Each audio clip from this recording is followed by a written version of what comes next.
Greetings, all new hammer, middle hammer, and old hammer folks. I am OldGrumpyWolf, and welcome to the Mini Bar Podcast. I'll be serving up lots of nerdy awesomeness, talking to other painters and sculptors from around the web. But before we get started, I want to do my normal plug of thebaselayer.com. Thebaselayer.com is a social media website specifically for miniature painting. There are no weird ads from Temu. There's no pictures of other kids. There are no strange memes on here. It is just all miniatures all the time. You can like, you can comment, you can share your miniatures, all that stuff.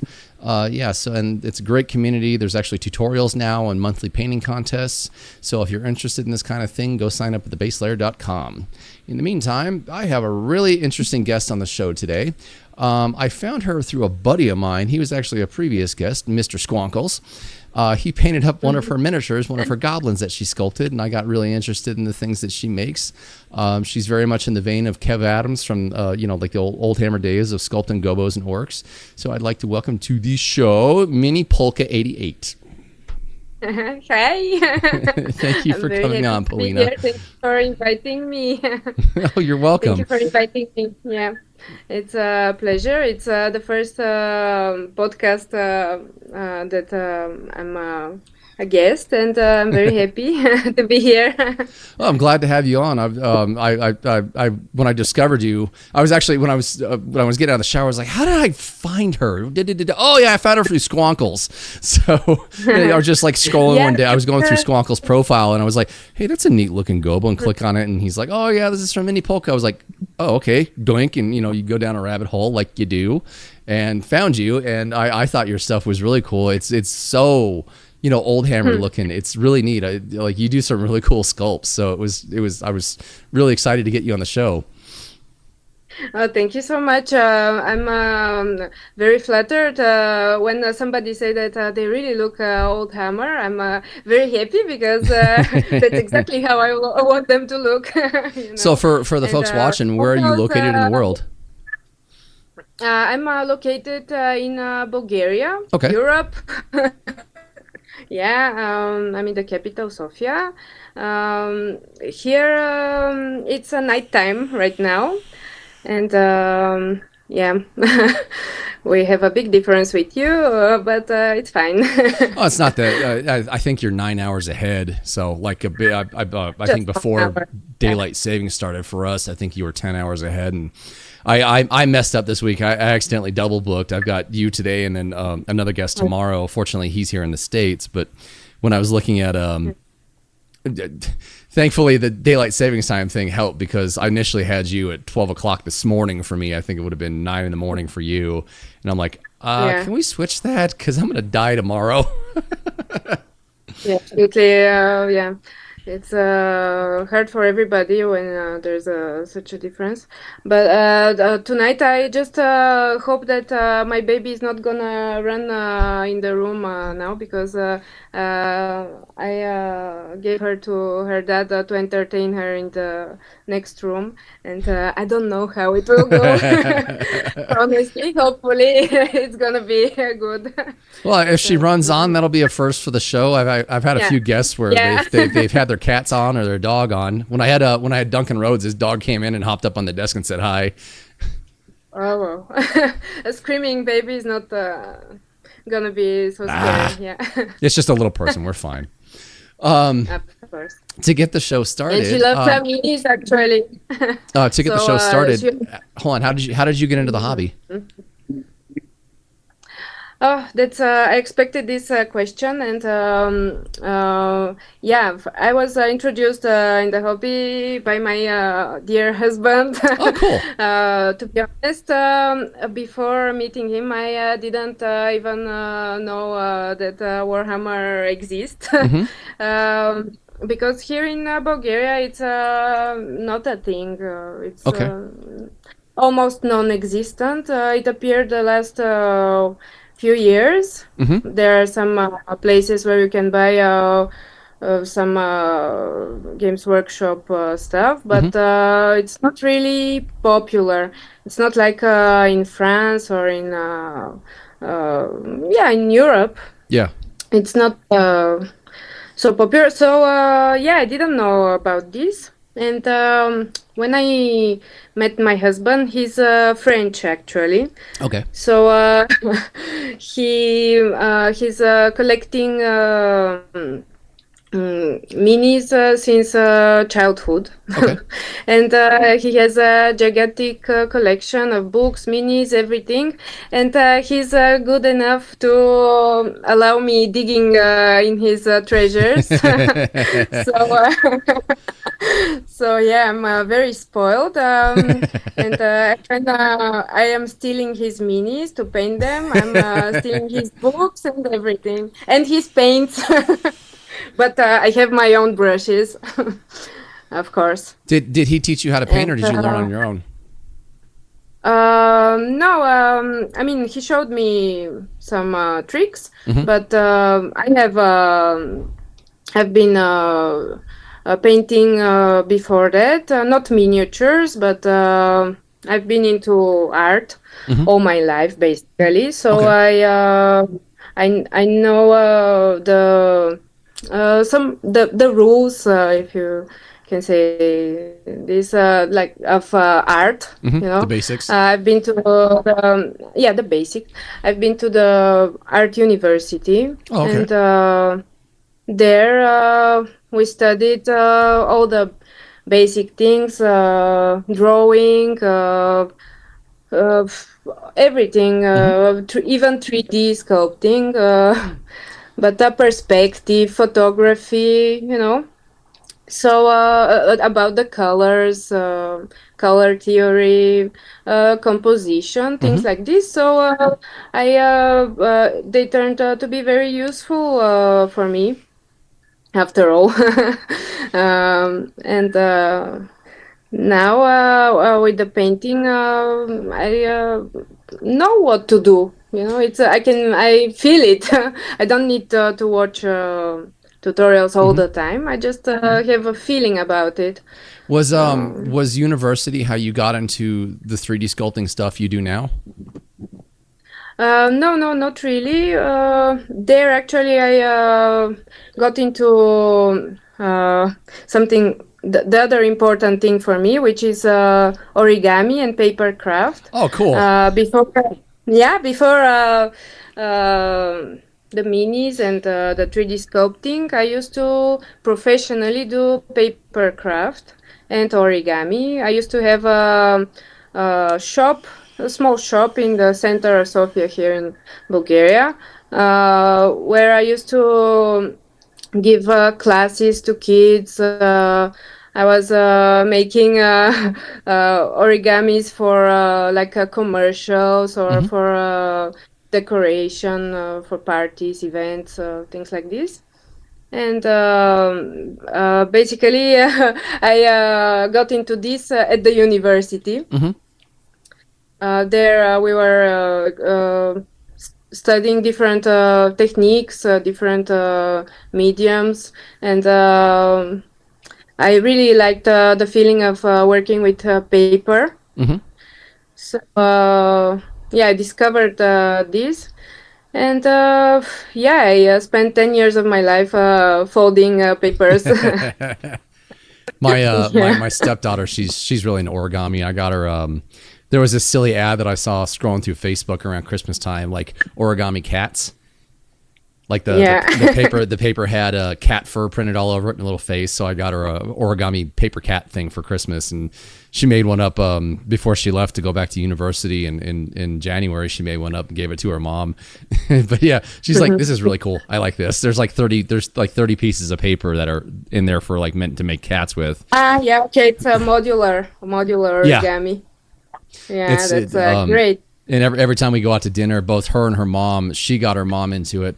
They always make little origami paper stars out of the straw wrappers that we get for our drinks. So everywhere we go, they always leave little stars all over the table. Yeah. I know these are the lucky stars. How did you how did you come to like getting into 3D modeling for your miniatures? Yeah, I started 3D sculpting 1 year ago. Okay. Basically. No kidding. And you're really good. Yeah. Before that, I was doing some 3D, but totally different. I was doing like low poly Okay. sculptures, if you know. I was making them from paper after. Okay. I make like a very with the sharp edges, yeah, and I was making like open model, Okay. so people can print it at home and make it from paper. Mm-hmm. Yeah, so this was my experience with 3D before that. But I started 1 year ago when my baby was 1 year old, actually. So I was thinking that I should go back to work, but at the same time, I wanted to be able to be with my daughter and not give her to the kindergarten yet, because here in Bulgaria, yeah, here in Bulgaria we have this choice. We can keep our kids for 2 years. The moms are getting their maternity leave for 2 years here, so we have a bit more time. And I thought I want to do something while she's sleeping, or with somebody else, with her grandparent. And this I thought that it's gonna be very easy for me to practice something, but without getting too messy, because if I have to get all my papers out for the origami, it's gonna be a total mess. And I don't have enough time to practice it, so I decided to get an iPad. I don't know if I can say it. Yeah, okay, a tablet, and just sculpt while she's sleeping next to her in the bed, very easy. And at the same time, very satisfying for me, because I'm doing something that I like. And basically you do all your sculpting you do all your sculpting on your iPad? Yeah. Oh, that's cool. There is a very cool software. It's called Nomad, and it's amazing. It's amazing when you know what you want to do. You can do it very easily. Okay. Yeah. So because I've tried other programs, but this one is a really fun program. It's like a drawing, so okay. It's really fun to do it. Yeah, I've messed around with like there was a couple STLs that I was working with that I wanted to customize, and I was messing around in Blender, and I was really surprised at how easy 3D has become versus like when I was growing up in the 90s and the 2000s. I primarily used what was called Lightwave, and 3D sculpting now, like it's become so simple. It's like I mean, editing is still like poly editing is when you're like separating objects and stuff or adding objects. It's still the same kind of operations as Lightwave, but you start out with a sphere and you can actually just model it like a piece of clay. Yeah, exactly, and that's it blows my mind how easy it is. Yeah, and that's great for the style of sculpting that I want to achieve, because I really want to make my minis look like they're hand sculpted. So I think you've hit the nail on the head. I'm really putting a ball of digital clay and start playing with it. It's I'm not doing the mathematical things, the numbers, put this there. The Blender style of work, even though that nowadays Blender is totally different, and it's very easy to work with. No, I think you hit the nail on the head with what you're doing with your sculpting. Like it's hard. It's really difficult to tell that what you sculpt is not hand sculpted, because as I said when I started the show, your style mimics Kev Adams so closely, and I had to go digging through your profile to figure out how you were doing this, and I saw like 3D rendering. I was like, oh, she is sculpting this in 3D, but I initially thought you were doing it with green stuff. Yeah, I'm very happy that you think like this. No, but yeah, when I paint my models, I uh, I'm learning Hmm. my mistakes. For the sculpts, I am trying to avoid to make them like the old school minis, the poses, to avoid gaps where you can't paint. Yeah. To make them like for casting, for metal casting. Well, Uh, the cool thing, one neat thing is that one major leg up you have on a lot of sculptors out there, and I'm not knocking anybody, but like I've noticed a lot of folks on what's it called, like Etsy. They come up with some really cool designs, but they'll only make them in single piece, and they're really hard to paint, or the detail in itself is just, it's not deep enough in the model for it to really retain, being primered over, and then a few base coats, and then like starting to actually like highlight on it. And one massive thing, like there was a gal I had on Belle Delore Studios. Her name's Ray. Like her, and also like Tim Prow, you paint your own stuff, so you get the experience of like, whether metal casting or you print the STL. You get the experience of like, oh no, I need to fix that. That's not deep enough, or like, oh, this is really hard to reach. Exactly. Maybe I should tweak this. Exactly. And in my case, it's easy to fix it, of course, because it's a digital. But yeah, it's very important. And while I'm sculpting, I'm always thinking, is this gonna be possible to paint? Is this detail big enough? Is it gonna show, or it's like the dye leads that you can never paint? It's just useless to put an eyelid on the goblin. It's not why when you can't paint it, and people are just getting mad when they're trying to paint things like this. If you want people to be frustrated, yeah, put more details, make them smaller.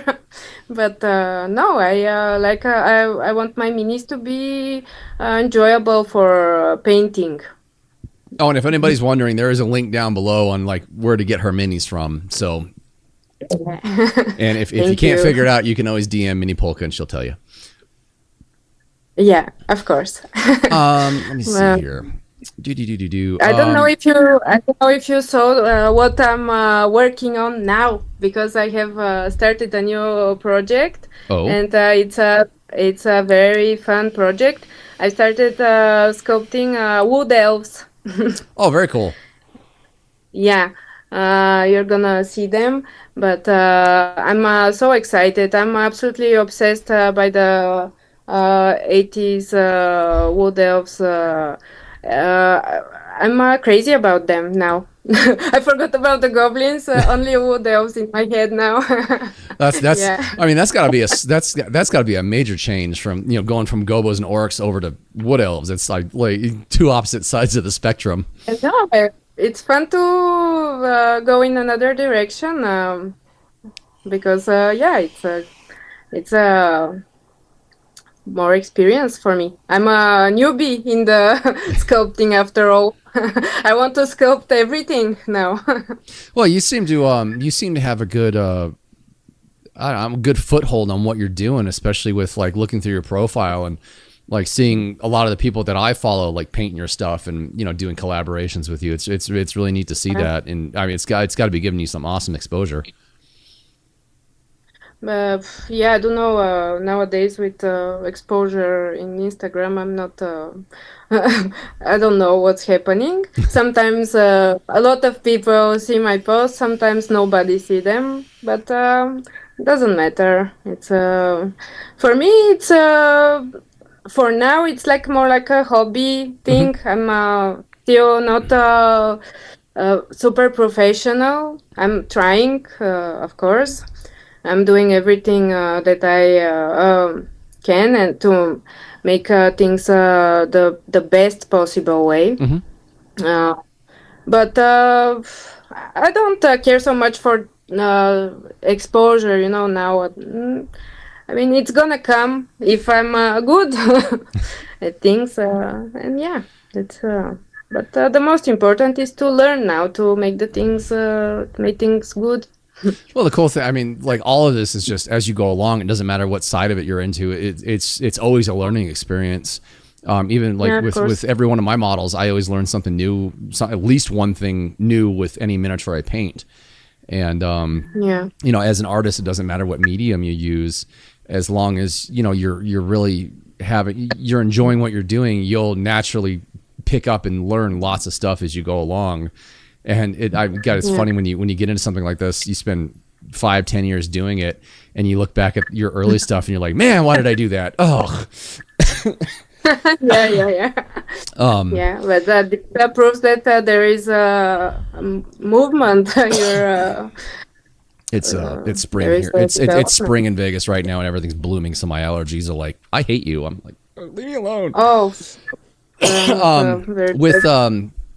With you being in a painting painting the miniatures as well. Common question on the show is, what kind of paints do you use? Given I see your paint rack behind you.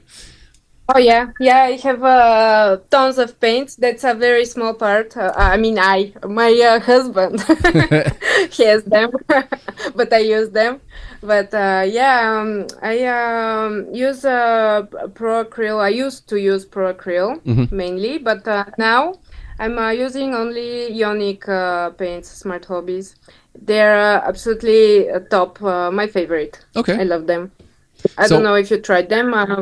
You should. I mean, they're not paying me to say this, but what made you decide to switch brands? Yeah.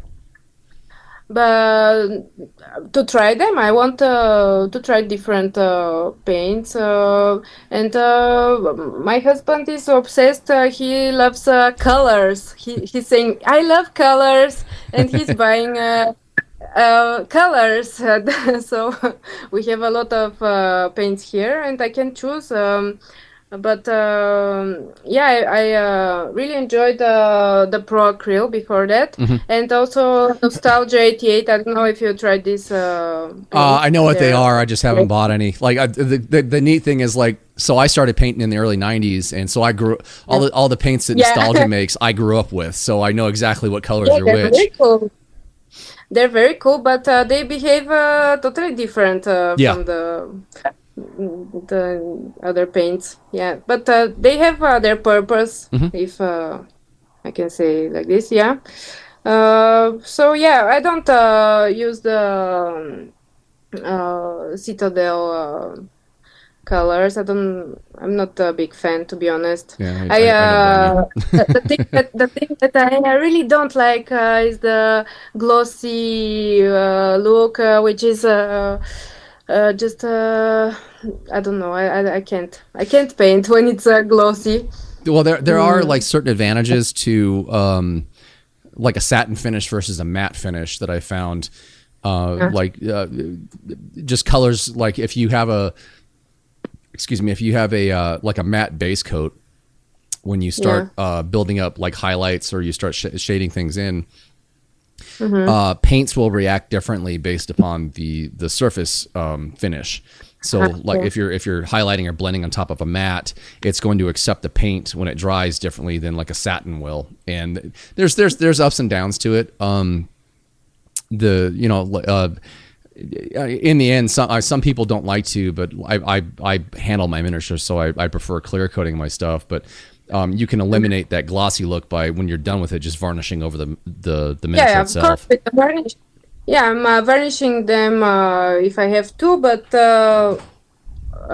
because I'm not a player, I'm not using the minis to play with, so I'm. They're just staying in somewhere display. So I'm not varnishing everything, but if it's glossy, for sure. Yeah. But also I don't like putting varnish in the middle of the painting, you know. Yeah, I've had some people have like encouraged me to do that. Like, why don't you just varnish it halfway through? It's like that's just weird. I don't know about that. Yeah, for me it's the same. I don't really like doing it, but everybody has their own way. With your sculpting, I think you briefly touched on it. I kind of made mention of it. So when you do both metal miniatures over in Europe, and then you also sell your STLs. No, not yet. I'm only selling printed minis. Oh, okay.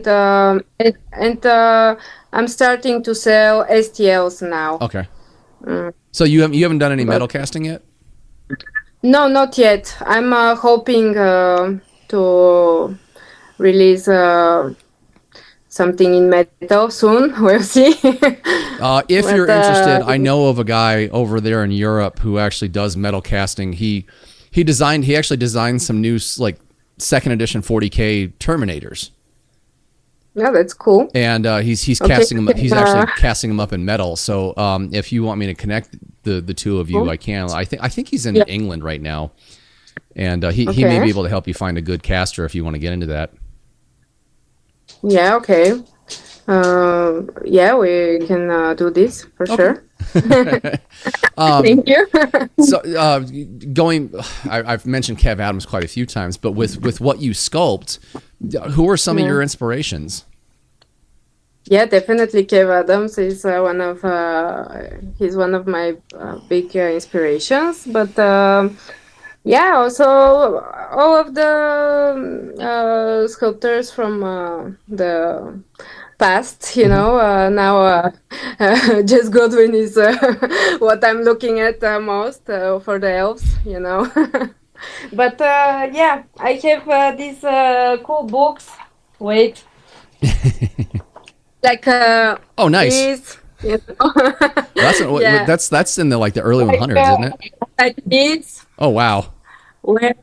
Where I can take I can get endless inspiration. Yeah. From.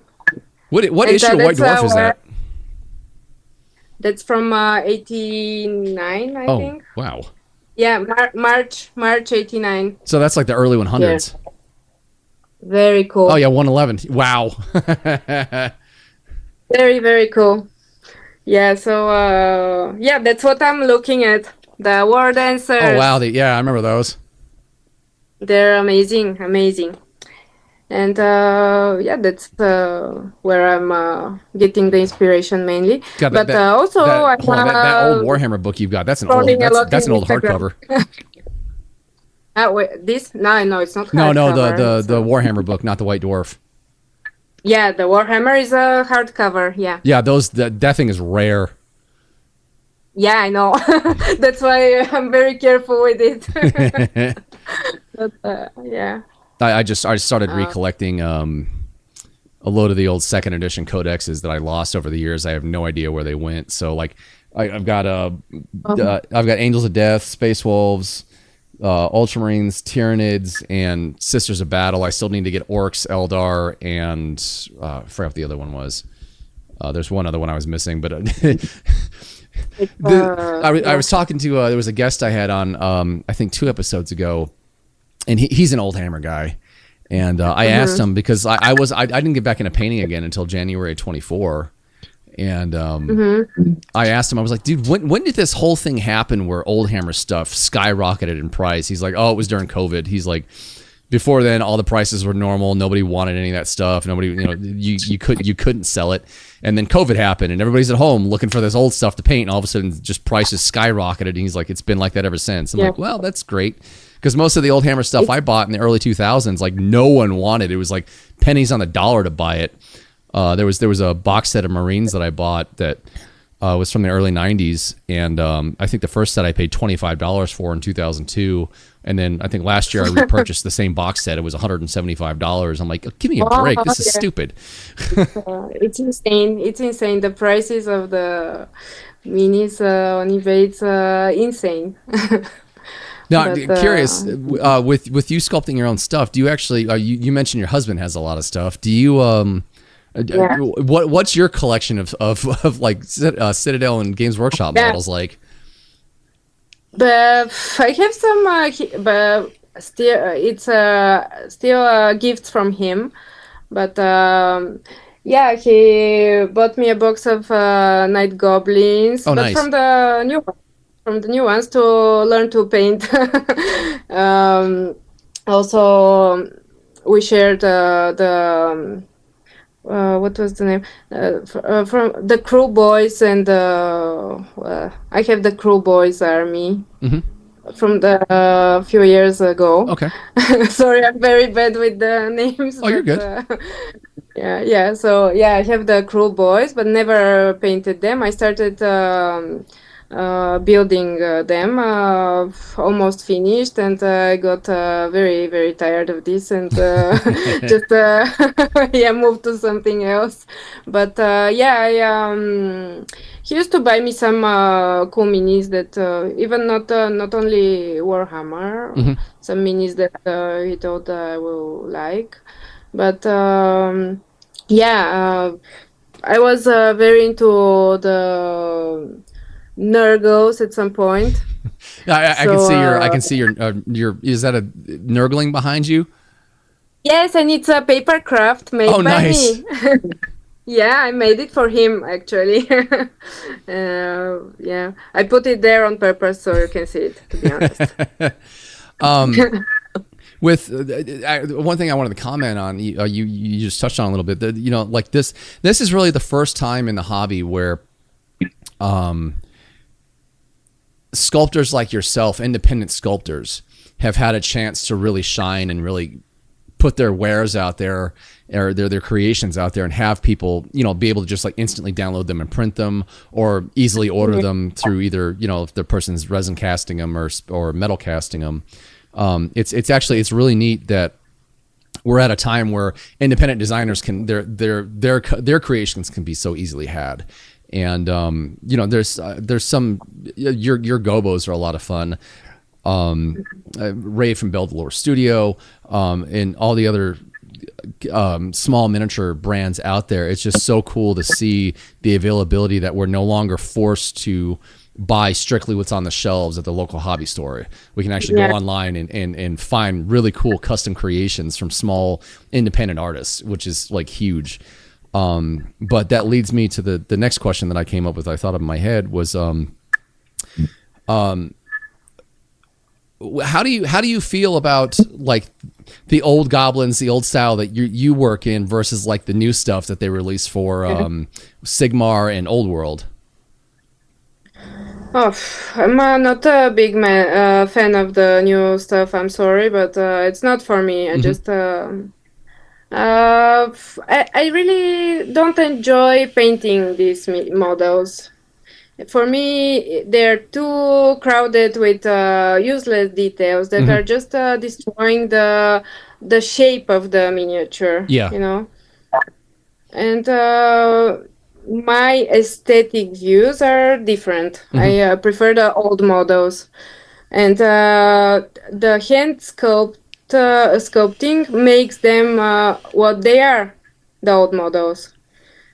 More simple and easier to paint, but it's important. It's important to be pleasure the painting. Yeah, completely agree. For me,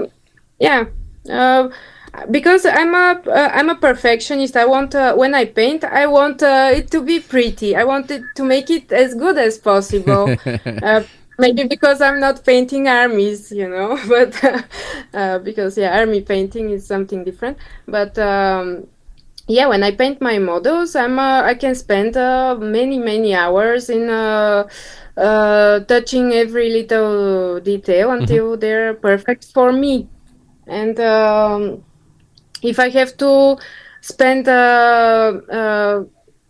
so much time for the new models, it's just frustrates me. I can't. I'm not ready for this. No, but, you said something really important. You mentioned like all the extra useless detail, and no, just the designers, the sculptors are showing off this way. I'm sorry to tell it, but for me it's this. I understand how frustrating it is. Like I've mentioned numerous times on the show. Like obviously I'm big into painting Space Marines, and with the Primaris models now, the biggest thing that irritates me, it's not just Primaris. It's like anything that has excuse me, that has like rivets or studs. They are so small now. It's like, dude, why? Why is it this small? Because the sculptors are not painters. That's why they don't know the scale. That's I mean, it's like the rivets and studs on like the old Space Marines are they're still kind of annoying, but at least they're they're probably about 2 or 3 times the size, so they're easier to paint, and getting a line around them and then dotting them is fairly simple. But the new ones, like the Lamardes I did for LVO and that I entered in Squidmar and got something for, like the little rivets on his bolt pistol. I think that took me probably a good 30 or 45 minutes just for those. I'm like, this sucks. Why? Yeah, exactly what everybody else thinks while they're painting them. Yeah. Why? And then you got like painting up. I was gonna paint for my gal for Christmas. I was gonna paint her one of the red gobos. I think the red gobos from like the 2025 and like 3 years before. And I paint everything in sub-assembly, and I'm looking at this thing. I'm like, how the hell am I going to put this together in sub-assembly? Because you got like the head and like one shoulder on like one bit, and then like the arms and like half the chest on another bit. It's like, this is almost impossible. This is ridiculous. Yeah. Whereas exactly. Like the stuff you do, like the old stuff, the old hammer stuff, it's you get a gobo and it's like one piece outside of just sticking the shield on. Yeah, exactly. Just the shields are separate. Yeah.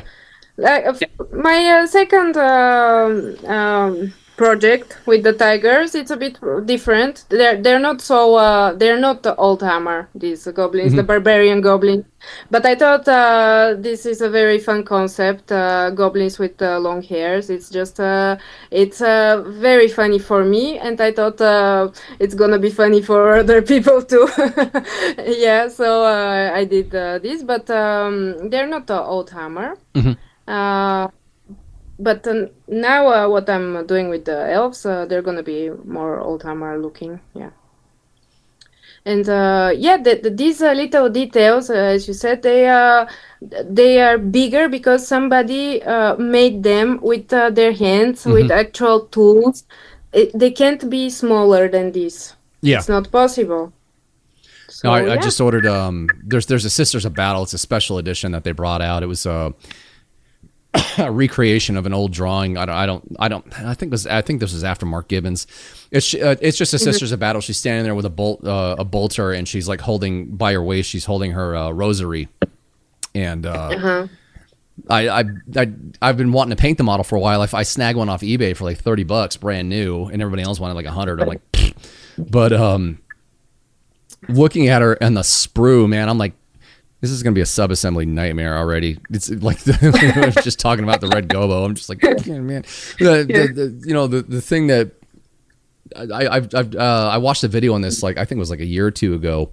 It was comparing old hammer models, like old hammer and middle hammer, like this, the old hand sculpted stuff to like the modern stuff. And one of the topics that the guy brought up was the way the older stuff was sculpted when it was hand sculpted. Yeah, like the proportions weren't 100% anatomically correct. Usually the hands would be bigger and the weapons would be bigger, but that made for good mini sculpting because the size of the weapons or the size of the hands, whatnot, on the tabletop you could easily from a distance identify what the troop was carrying. Versus in modern day they everything's anatomically correct and everything's in proportion. And like looking at that Sisters of Battle, like looking at the size of her hands, I'm like, good God, her hands are small now. Jeez, what happened? And with the nice nails and everything. Oh man, it's just their hands everything got tiny. Like everything's like anatomically correct, and it's like, wow, everything is harder to paint now. This is wunderbar. Yeah, but it's not doing the purpose. Its purpose. To be easily seen on the tabletop. You can't identify what's this. You have to bring out your magnifier to look.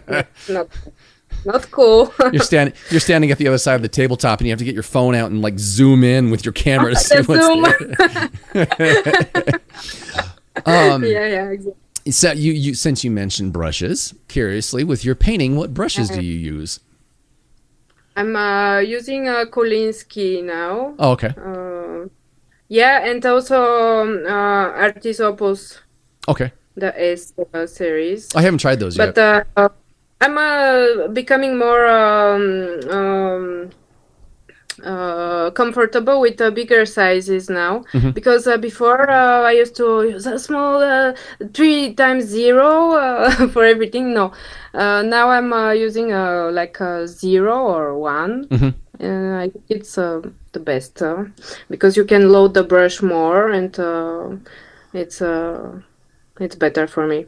I recently just picked up Vallejo's, one of Vallejo Pro Modeler's brushes, Pro Modeler size 1. And it's a longer brush, and it's got a bigger bulb on it, but it comes to like an extremely fine tip. And now I understand like what Mamacon and like I can't think of, I just blanked all the names of what a lot of the guys who are above my pay grade talk about, where it's actually, once you get used to using a longer brush with a larger bulb that has a super fine point, you'll never go back to tiny brushes again because of the amount of paint they hold and the moisture they hold versus, little itty bitty things where it's like by the time you get it to your model, it's dried out. You're like, ugh. Yeah, it's not good, and but they have a good purpose actually. The smaller brushes for me, that when you have to make very very fine like dots. When you have to make a dot, it's much easier to make it with a shorter brush, because when you push, it's forcing the dot to appear. And when it's a very very tiny long brush, it's like one hair. Yeah. So you can't really push it. It's bending, Yeah, it's not making a dot. It's making a line. It's making a little line. So I find the shorter brush very useful for making like very tiny dots. Thank you for bringing that up, because I didn't even think about that. I'll actually try that. Normally what I do is I just load, just take the like your thing of paint on your palette. I'll take the tip of the brush and actually just kind of like move it into a circle. I won't even water it down, and just grab some of the paint so it's the size of the dot I want and go. That's very bad. Yeah. This is actually a new question I came up with. Since getting into painting, has it had a positive? Actually, let's say since getting into the hobby, because you do more than painting. Since getting into the hobby, has it had a positive effect on your life? Oh yeah, absolutely. But it's a part of my everyday life now, and it's very positive on my relationship, because my husband is super happy that I got into the hobby. We have other things in common, of course, but this also is good thing that we can share together, and we hope to have some more time to actually play games with these minis, but the baby must grow up a bit for this. But yeah, it's a great, and also meeting these amazing people. The community is absolutely fantastic. I'm so happy. I made a lot of new friends, and everybody's so supportive. I'm very happy to be part of this community now. I was amazed with getting back into all this stuff again. I was completely amazed that like coming from the car scene, how toxic people were in the car scene, coming into the painting scene, like just how supportive how supportive so many people are. Like it's really cool to see like everyone encouraging each other instead of saying negative things toward one another. In the origami community, it's the same. People are very closed circles. They don't exchange anything. They're just not supportive. Not supportive. And I can make the difference now. Yeah. And I'm very, very happy. And again, another new question I came up with is, what is it about the hobby that's special to you? I don't know. I don't know. Everything is special. I just love the little uh, sculptures. They're so precious. They look like little treasures. It's something that's bringing me back to my childhood. Even living in Bulgaria, where we didn't have Warhammer, of course, but we still had some little toys, and this is always bringing me there. And I think it's very cute and cool. The little things, just small things. With you being in Europe, have you ever attended Golden Demon? Oh, no, Okay. not yet, but maybe one day, I don't know. It's interesting, definitely. But I'm following closely when it's happening online. It's very interesting for me. With being in Bulgaria, do you guys actually have events that are similar to Golden Demon, like little painting competitions or gaming events where you can actually get together with loads of other people? Yeah, we have some, but they're very, very small, very small. I don't even think that there are people fans of Warhammer, old Hammer here. It's only the modern Warhammer. Oh, okay. Yeah. Well, it seems to it seems even here in Vegas, like for Las Vegas Open, we have it's our annual big gaming event. Like a lot. You can always kind of tell like who's going to be the old Hammer people, just based upon their age. But I was pleasantly surprised. There's the guys who put the event on. It's called Frontline Gaming. They have like a big booth there for their own stuff, but they sell like secondhand used miniatures that people like they buy up stock of or whatever. And there was a couple of young Hammer kids there that I was talking to, and they were digging through the bin next to me, and they found some old second edition Terminators. And like, I mean, just their eyes lit up. They're like, "Oh my God, it's the old stuff! This is so cool! This is so much better than the new stuff!" And I got to talking to them, and like, it was actually neat to hear. Like, I think they must have been like their late teens, early 20s, just listening to them go on about like how interested they are in old Hammer Space Marines and old Hammer stuff. It was really cool. But it does seem like the bulk of the scene is made up of people who are really just into the new Hammer scene. Yeah, and actually. They're more into gaming. These people, they don't care so much about the miniatures, which is okay. I don't judge them. It's their thing. For me, the miniatures are more important because I'm not a player. Yeah. Well, I was asked to judge a kill team event for like the best painted army. And the guy who was running it, he's like, bring some of your models down, set up a little display. I was like, all right. So I brought some of my stuff down, and I had guys looking at it, and they're like, these are so cool. They're like a lot smaller, but they're like less detailed, but they look so much better. But going back to your comment about like like one of your inspirations is Jess Goodwin. There is definitely something to be said about simplicity. Like Jess's Eldar and Space Marine designs have held up so well over the last 30 years. That's another thing that I'm very interested in, the Elders. Oh, really? His Elder. Do you think you'll actually do a couple of your own? Let's not say big words now, but I really like them. Just call them space elves, because that's what they were originally called. Yeah, space elves. That would actually be neat to see somebody doing custom sculpts of the old 80s, early 90s style Eldar.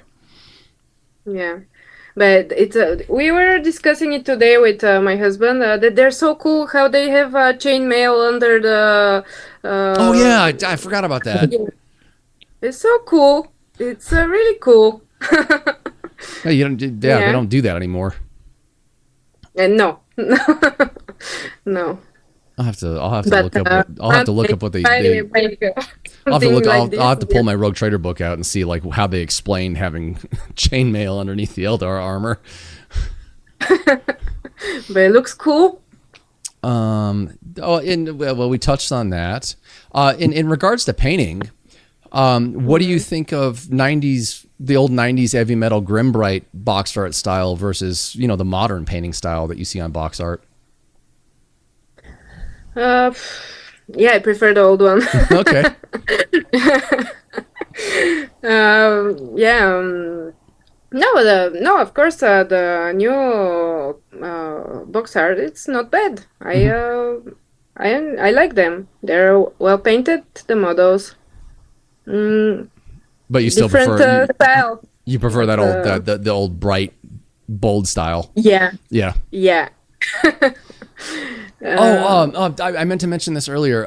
You were talking about we were talking about the hand sculpted versus computer sculpted stuff, especially modern day miniatures.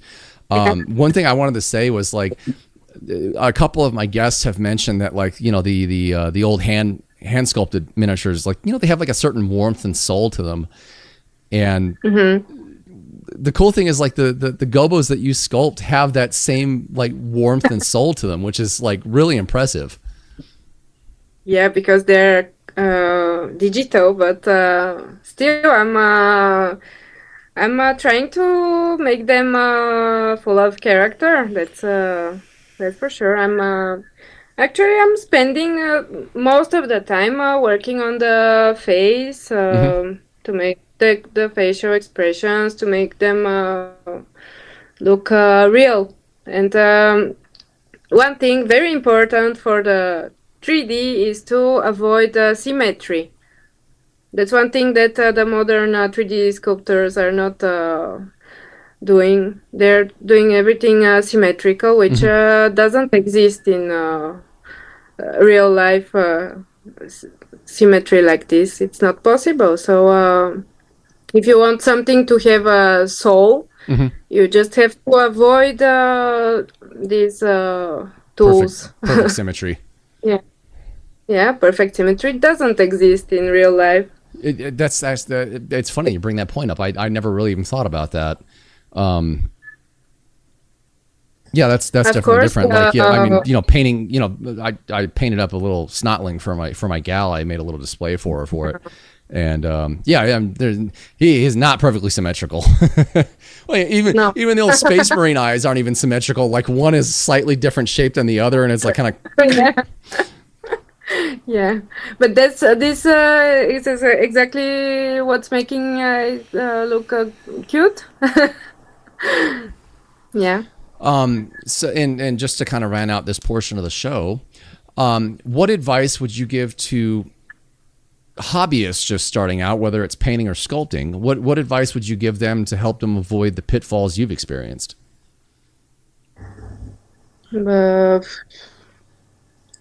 I don't know. I didn't experience much of this. I mean, yes, one thing to be careful with their minis, to not drop them. I found dropping plastic miniatures isn't quite as devastating as dropping metal, but as dropping metal is easier to repair than dropping plastic. Plastic is not nice to to be dropped. Well, for someone who's just getting into sculpting, especially when it's painted, it's not great. For someone just getting into sculpting, like what advice would you give them? Like just if they wanted to start out doing that. Yeah, for the sculpting, yeah, what I said to avoid. I mean, if they want to have a hand sculpted style of sculpting, they have to avoid the symmetry and to try to play with the clay like a real material. Push and pull. Yeah. It's what you do, and you carve. You get a block of clay and you carve things. You don't use ready-made shapes. That's the idea. That's what I'm doing. I'm like carving in stone or something like this. You know, not carving in stone, but yeah, okay. Different, more close to the original hand sculpting. And like with your experience, did you mess around with different pieces of software when you got into sculpting, or did you just already know what software you wanted to run? Yeah, I tried the Blender before. Okay. But, yeah, for me, I saw this Nomad software. Is Blender on iOS? Yes. Okay. And also, I think they're working on a app to be for available as for iPad or tablet.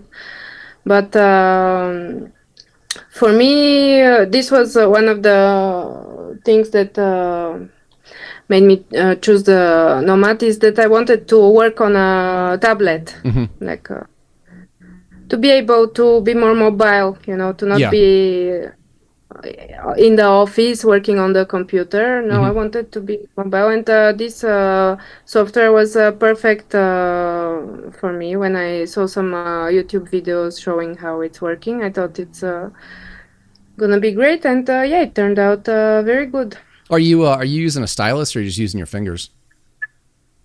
I stylus. Okay. Yeah, with the fingers, it's not working. It's not precise enough. No. Yeah, I can see that. Yeah, try the Blender, and Blender is a very powerful program. It's very good for free software. It's absolutely amazing. Free 99. That's the best price. Yeah. So with that said, let's take a look at your Instagram for a little bit. Let me pull up my interact window. So these are some of the wood elves you're working on, I'm guessing. Yeah, that's it. That's the 3 models I made. Those are really cool. Yeah, I was studying the poses very closely from the originals, and yeah, I mean. I think you definitely got the Kev Adams style nailed with the wood elves as well. Really? Yeah, I mean, like it harkens back to that era very, very well. Yeah. Okay. That's a great compliment. I actually like the hair. That's cool. Yeah, I was. My idea was to give them a black metal look. Actually. Paint them up like because the others are more like the others are more like punks, and mine are more like black metal elves. So you paint up a whole squad like the Gear? Yeah, exactly. That's my plan. It's gonna be fun. And this is one of yours that you've actually painted. Yeah. That's from my latest project. You're an insanely talented painter. Master. Oh, thank you. I really like your the contrast colors or contrasting colors that you're using in the shadows. Like it's, instead of being a dark green, you're using, it looks like purples, magenta, or purples, like dark reds. Yeah. These were actually done with underpainting. Okay. You know Craft World Studio. That's a couple of painters, and they're insanely good. So they have a few tutorials on underpainting. Okay. And that inspired us to use this technique for these models. We used like dark purple, magenta for the shadows, and with the airbrush, and then you build the midtones, the highlights with totally different colors, and it's making a great contrast. So I also think it's a great. The result is great. I like how bold and vivid the non-metal metals are on his axe. That looks really cool. I had a problem with painting these non-metallic metals. It's always difficult for me. But no, it's difficult for me. Oh, you're doing great at it. I haven't tried it yet, but that looks really good.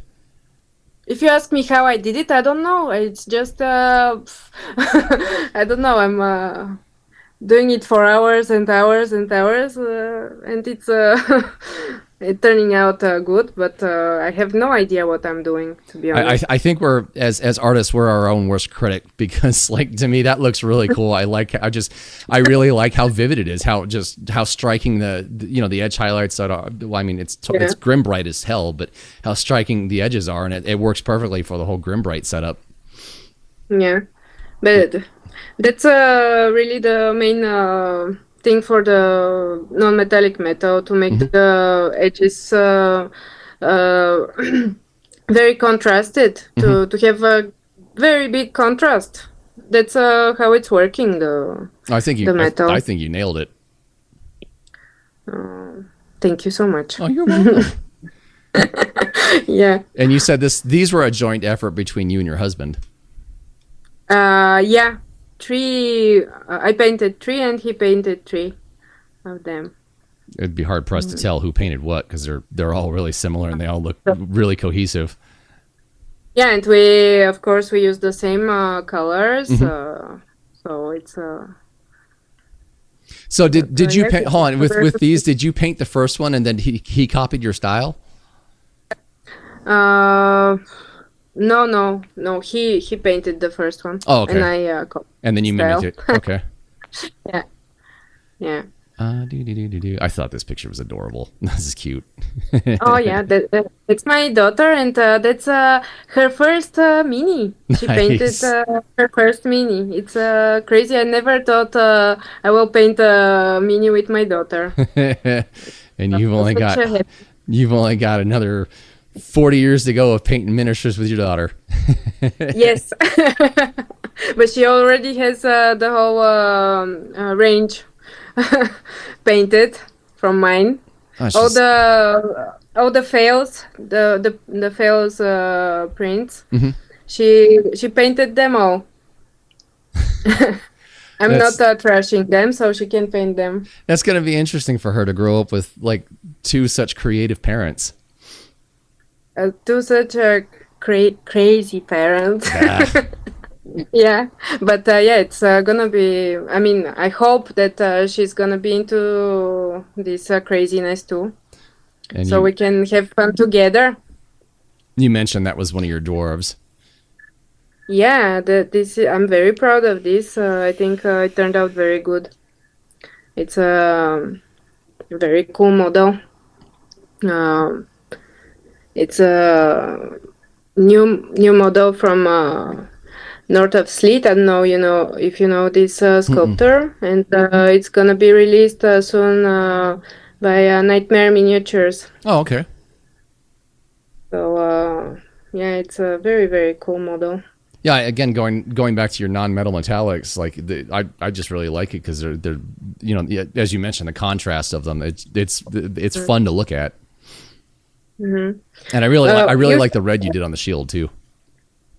Thank you. Yeah, they're very vivid. They're very vivid. These unique colors. They have amazing colors. Also, I love them. You should try them if you have. Which brand is it? Smart Hobbies Ionic Paints. I don't think I've heard of them. I'll have to look them up after we're done with the show. Check them out. They're great. Wait, are you talking about Ionic? Yeah, Ionic. Oh yeah, okay. I know what Ionic is. We can get those here. Yeah, Ionic. Okay, yeah, I was pulling the video up because I saw them in the background, so that's how I figured it out. Yeah. Actually, where'd he go? I was gonna say because there he is. This is how I found you, through Squonkles. Yeah, Squonkles. Yeah, Squonkles. He's great. I love his concept of the orange and green and purple.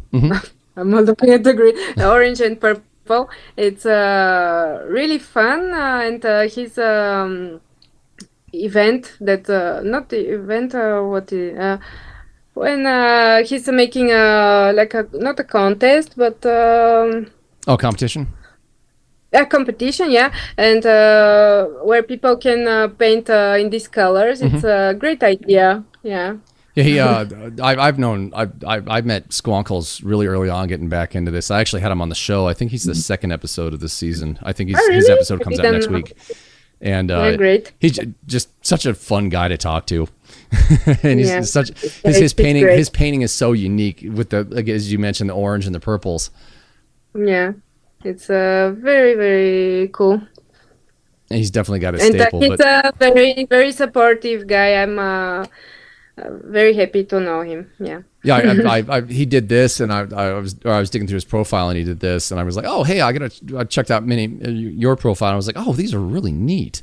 So yeah, you can thank Squonkles for this for this torture. Yeah, I will. Are these resin casts or are these 3D prints? Yeah, 3D prints. Okay. It's not a cast. It's a print. Those are really good. We have a 3D printer at home, and we're printing them here. Everything. Also for the campaigns, I'm packing everything myself. Oh, nice. Everything. Yeah, I'm even removing the supports. Every mini is closely looked. If there is I even filled some if there is some hole or something defect, I'm filling them with putty. So oh, cool. They're perfect. That's awesome. I want them to be perfect. Yeah. There's not many people out there who will go the extra mile like that. Oh yeah, of course. With talking, I've seen horror stories. You sound very much like Ray from Belle Delore. She's that obsessive as well. She's like, no, like I create my own supports. If there's any holes or if there's any pits, that goes in the garbage. It's like there's something about you guys, you sculptors, who actually print your own stuff. It's really good to hear that you're that obsessive and interested in making sure that what a person buys from you is the highest quality you can give them. It's important. Yeah, it's important. I'm not happy when I buy something and it's not good. Yeah. I'm thinking like a customer myself. Yeah, that's important. Now with my automotive brand that I've been running for like 20 odd years, I've always been really picky about like what gets released, what goes out the door, and overall customer happiness and satisfaction with what they buy from me, because I'm a customer as well. When I go buy a certain part for my car, or if I go buy a model, I'm the money I'm spending on it, I want it to be well spent. And you get something that hypothetically you spend $50 on a custom miniature and you get it and there's like 3 holes in it. You're like, this is not worth $50. What the hell? This is sloppy as hell. Exactly. It's very important. So to end the show, is there any shout outs you'd like to give? Any what? Sorry? Shout outs.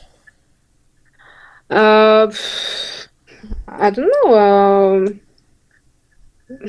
Anybody who inspires you? Anybody that you think deserves credit? There are a lot of people, but I don't know. Okay. I apologize. I keep forgetting to warn people about the shout out section of the podcast. It tends to catch people off guard. But since there's no shout outs, the last guest left. So I had the end of the segment of the show is a mystery question. And the last guest I had on left you the mystery question of, is there a movie or book you love that everyone else doesn't like? Oh. I don't know. No, not really. I'm very difficult question. Okay. But no, I don't think so. Okay, fair enough. I mean, I like a lot of horror movies that probably most people don't like. Ah, yeah, okay. There is one movie that I'm sure that nobody likes, and it's called Troll 2.